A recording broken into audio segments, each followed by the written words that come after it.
Yeah, so here's one of the deleted scenes from the movie. This was our first take on introducing Sid. It was going to be that he overslept and missed the migration. But as soon as he wakes up, he starts scamming some kids. The first idea on Sid was... Aardvarks, those. Yeah, the first idea on Sid was that he was a bit more of a hustler. Ratso Rizzo kind of guy. He got a little sweeter. He got a lot sweeter. He just wasn't as likable. He was kind of annoying, actually, this way. But this was funny. Oh my goodness. The only sad part about like cutting those stuff is you get attached somehow to the way he looks and the way he moves and But And after these- we cut the first one, the rest was a little easier. And the poor kids that did these aardvark voices. We had so much fun recording them. Yes. They really were were into it. cute, We spent yeah. a whole afternoon doing all this, and we had to cut it. But I love this gag. I love the characters too. Look at Sylvia. Oh, Sylvia.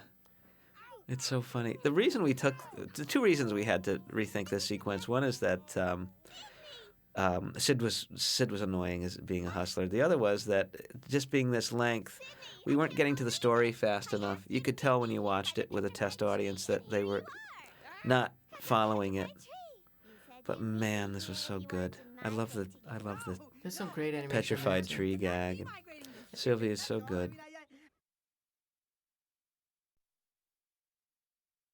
They left without me. They do this every year. Originally, Sylvia was going to be a character that would show why Sid didn't fit in. Well, all of our main characters don't fit into society for one reason or another. Some by choice, some just because Sid had a commitment problem. And here, Sylvia, we thought of her as someone that's probably been chasing him around since grade school. And he's just never ready to make a commitment. And, that's his issue. He just can't commit. It seemed very Sid-like for us to have him try to talk his way out of situations and not act very much. He was kind of going to be originally a slow mover and a fast talker. And here's where he would be at his best trying to talk his way out of being with Sylvia. There are really some funny lines in this part of it. But as a movie, as a general, like, the placement of this in against the entire movie was kind of like... Well, ultimately, he was more appealing as someone that was left behind, and he didn't understand why. The audience could tell why, but he doesn't quite know it. And he wasn't doing it... he just wasn't doing it on purpose. Here, it was hard to like him. He ditches this girl, he throws her into traffic, and then later on, he's just trying to get everybody together to save the baby. It was kind of like a little conflict. It didn't make sense. I mean, the performances here were all great from the voice actors to the animators, but we had to cut it. It was very painful. Sick. Hey, wide body, curb it next time. Oh, gee. Oh, yuck. Oh. Here's some extra material we had that we probably never needed. Never needed. When we started to get into it in story and animation, that's when we decided to cut, and we didn't miss it. Once we cut it, we didn't miss it, but there is some, like, it's more of we introduce more of the cats, and it's more their interaction and how each cat, we play much more like each cat individually, so Just to get to know them. To know them better. The sequence followed the stakeout sequence where Diego and Soto were talking about what to do with humans before the attack.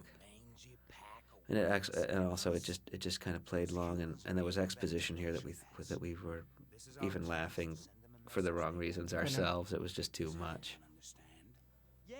Too much. But this is kind of what we had to go through. Maybe we're just not as smart as other people that make these movies, but we had to make a lot of mistakes along the way. We had limited time, yeah, and it was we didn't have a lot of time to explore. All right, here's one that I think this was, I don't know, I thought this was funny. Here this is after the dodo sequence. And now that they did get something for the baby, they're finding that actually there is something in the diaper this time.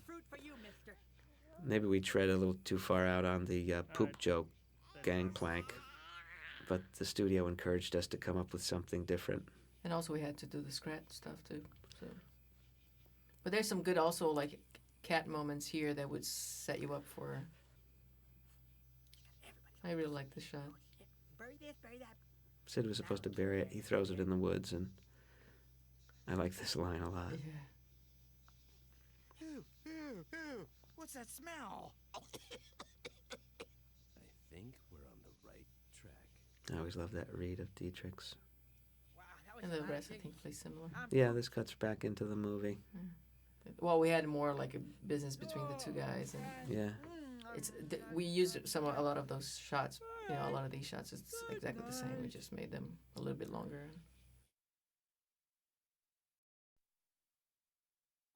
Here's where, in the first test screening, the audience just stopped making noise.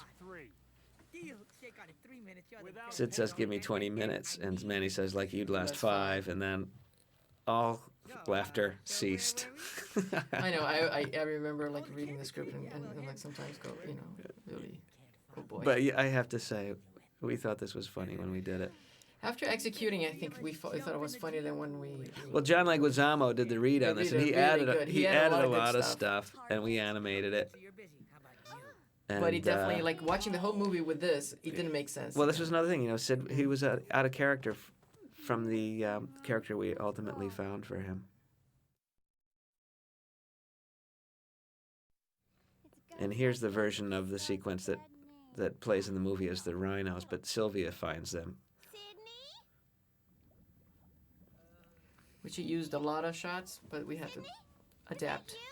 Yeah. So it was written for Sylvia. I think it plays better this way, but if you haven't seen it, it doesn't seem choppy with the rhinos. Mm-hmm. But it was all timed out to be with her. There's some like these moments like I really miss like. Well, you got attached to the animation and to Yeah, I the look know. of it, and And I miss those like I love acting. the look too. It's just so beautiful and Oh, well Sydney, done. That's And horrible. Are you okay? I survived. Oh, good. So you ready to migrate? Yeah, of course But again, I it was am. kind of slowing the movie down at a point where we weren't in story anyway. Yep. Turnips? Oh, yeah, And we sure, made- we're we gonna just have made to some stop tough our kids if we're choices. gonna migrate all those miles. And we cut, Oh, I don't know. Sydney. Nah, like don't 7 worry about it. I'll minutes. just I run think it's more. and get them. Uh, Oh, and she had like, all this hair and stuff. Everything I know, moved she's great. around. She was really fun to watch. And she helped tie all the sloth characters together. I don't know if the audience can tell that those are sloths in the hot tub with him now. That she looks enough like Sid so that it kind of connects them all together. It's all in the eyes. All in the eyes. Initially, Sylvia and Sid were supposed to have an arc in the story where